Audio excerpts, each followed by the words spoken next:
नमस्कार, आप देख रहे हैं जी खकड़िया। मैं आपके साथ देवश कहता हूँ। तो बिहार में कल से जातिगत जनगणना शुरू हो रही है। कैसे होगी गिनती, कितना खर्च आएगा, जानिए 10 सवालों के जवाब। बिहार में आखिरकार जातिगत जनगणना का काम शुरू होने जा रही है। नीतीश सरकार जातिगत जनगणना का काम 7 फरवरी से शुरू कर रही है। पूरा काम 2 चरणों में होगा। पहले चरण में घरों की गिनती होगी, जबकि दूसरे चरण में जातियों को गिना जाएगा। ऐसे में जानना जरूरी क्या है कि पूरा काम कैसे होगा, इसका सियासी गणित क्या है। बिहार में नीतीश कुमार सरकार की जातिगत जनगणना कराने जा रही है। इसका काम शनिवार यानी 7 जनवरी से शुरू होगा। जातियों की गिनती का काम 2 चरणों में पूरा होगा। नीतीश सरकार लंबे समय से जातिगत जनगणना की काम मांग कर रही थी। नीतीश सरकार ने 18 फरवरी 2019 और फिर 27 फरवरी 2020 को जातीय जनगणना का प्रस्ताव बिहार विधानसभा और विधान परिषद में पास करा चुकी है। हालांकि केंद्र इसके खिलाफ रही है। केंद्र ने सुप्रीम कोर्ट को हलफनामा दायर कर साफ कर दिया कि जातिगत जनगणना नहीं कराई जाएगी। केंद्र ने का कहना था कि ओबीसी जातियों की गिनती करना लंबा और कठिन काम है। पर अब नीतीश सरकार जातिगत जनगणना कराने जा रही है। इसकी जिम्मेदारी सामान्य प्रशासन विभाग को दी गई है। इस साल मई तक जातिगत जनगणना काम निपटाने को कहा गया। ऐसे में जानना जरूरी है कि बिहार में जातिगत जनगणना कैसे होगी, जातियों की गिनती कैसे होगी। पहला सवाल, कब से शुरू होगी जातिगत जनगणना। जातिगत जनगणना 7 जनवरी से शुरू होगी। यह 2 चरणों में होगा। पहला चरण 7 जनवरी से 21 जनवरी तक चलेगा। दूसरा चरण 1 अप्रैल से 30 अप्रैल तक चलेगा। दूसरा सवाल, कैसे होगी गिनती। पहले चरण में घरों की गिनती होगी। इसकी शुरुआत पटना के वीवीआईपी इलाकों से होगी। इसमें विधायक, सांसदों और मंत्रियों के घरों को गिना जाएगा। इसके अलावा घर के मुखिया और परिवार के सदस्यों के नाम भी दर्ज किए जाएंगे। दूसरे चरण में जातियों की गिनती होगी। इसमें लोगों से उनकी जाति, उपजाति और धर्म के बारे में पूछा जाएगा और डेटा जुटाया जाएगा। तीसरा सवाल, कैसे होगा इतना बड़ा काम। नीतीश सरकार ने जातिगत जनगणना कराने का जिम्मा सामान्य प्रशासन विभाग को सौंपा है। पंचायत से लेकर जिला स्तर तक के आंकड़े जुटाए जाएंगे। इसमें जो है जिला स्तर पर जातिगत जनगणना काम डीएम को सौंपा गया है। उन्हें ही नोडल अफसर भी बनाया गया है। सामान्य प्रशासन विभाग के कर्मचारी डीएम और ग्रामीण स्तर पर अलग अलग विभागों के सब ऑर्डिनेट अफसर के कर्मचारियों को जिम्मेदारी दी गई। इसके अलावा जीविका दीदियों और आंगनबाड़ी कार्यकर्ताओं की मदद भी ली जाएगी। चौथा सवाल, जो बाहर है उनका क्या। बिहार का एक बड़ा तबका ऐसा है जो देश के अलग अलग हिस्सों में रहता है। उनकी गिनती भी की जाएगी। सामान्य प्रशासन विभाग बिहार को से बाहर रहने वाले राज्यों के लोगों की गिनती करने का काम भी सौंपा गया है। पांचवा सवाल, यह कब तक पूरा होगा।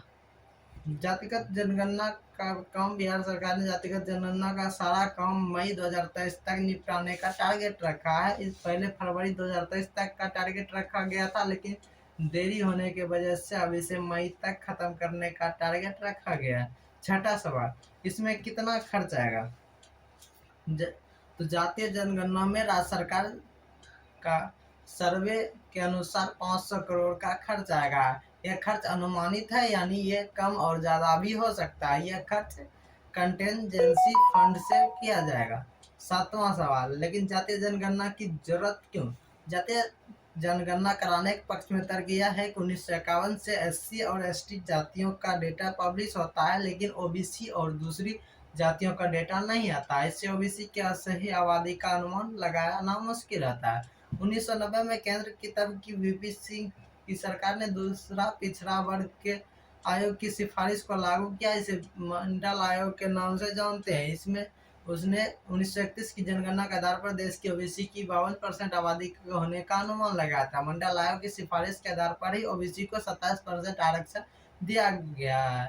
जानकारों का मानना है कि एससी और एसटी को जो आरक्षण मिलता है उसका आधार उनकी आबादी है, लेकिन ओबीसी के आरक्षण का कोई आधार नहीं है। आठवां सवाल, केंद्र क्यों नहीं चाहती जातिगत जनगणना। केंद्र सरकार जातिगत जनगणना के समर्थन में नहीं है। पिछली साल फरवरी में लोकसभा में जातीय जनगणना को लेकर सवाल किया गया था। इसके जवाब में गृह राज्य मंत्री नित्यानंद राय ने बताया था कि संविधान के मुताबिक सिर्फ अनुसूचित जाति और अनुसूचित जनजाति की ही जनगणना हो सकती है। इसके अलावा दूसरी वजह से ये भी मानी जाती है कि जातिगत जनगणना से देश में 1990 जैसे हालात बन सकते हैं। फिर से मंडल आयोग जैसे किसी आयोग का गठन करने की मांग हो सकती है। इसके अलावा आरक्षण की व्यवस्था में भी फेरबदल होने की संभावना है। अगर जातीय जनगणना हुई और ओबीसी की आबादी घटी तो राजनीतिक पार्टियों को इस डेटा पर सवाल उठा सकती है। वहीं अगर आबादी बढ़ी तो फिर और ज़्यादा आरक्षण देने की मांग उठ सकती है।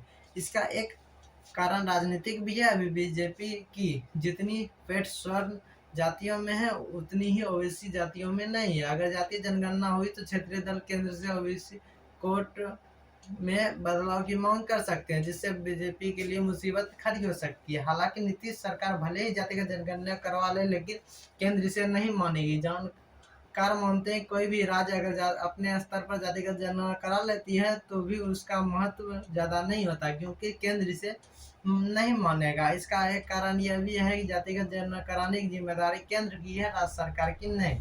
नवा सवाल, इसका सियासी गणित क्या है? 1990 के दशक में मंडल आयोग के बाद जिन क्षेत्रीय पार्टियों का उदय हुआ उसमें लालू यादव की आरजेडी को लेकर नीतीश कुमार की जेडीयू तक शामिल है। बिहार की राजनीति ओबीसी के इर्द गिर्द सिमटी हुई है। बीजेपी से लेकर तमाम पार्टियां ओबीसी के ध्यान में रखकर अपनी सियासत कर रही है। ओबीसी वर्ग को लगता है कि उनका दायरा बढ़ा है। ऐसे में अगर जातिगत जनगणना होती है तो आरक्षण की 50% की सीमा टूट सकती है, जिसका फायदा उन्हें मिलेगा। ऐसे में बिहार के सियासी समीकरण को ध्यान में रखते हुए जातिगत जनगणना की मांग लंबे समय से हो रही है। शायद यही वजह है कि केंद्र में बीजेपी जातिगत जनगणना का भले ही विरोध कर रही हो, लेकिन बिहार में वो समर्थन में खड़ी हुई है। 10वां सवाल, क्या और किस राज्य में हो चुका है ऐसा?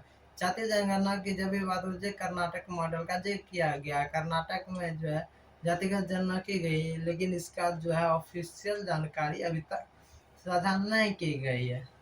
तो अभी के लिए इतना ही। आप देखते रहिए जी खगड़िया।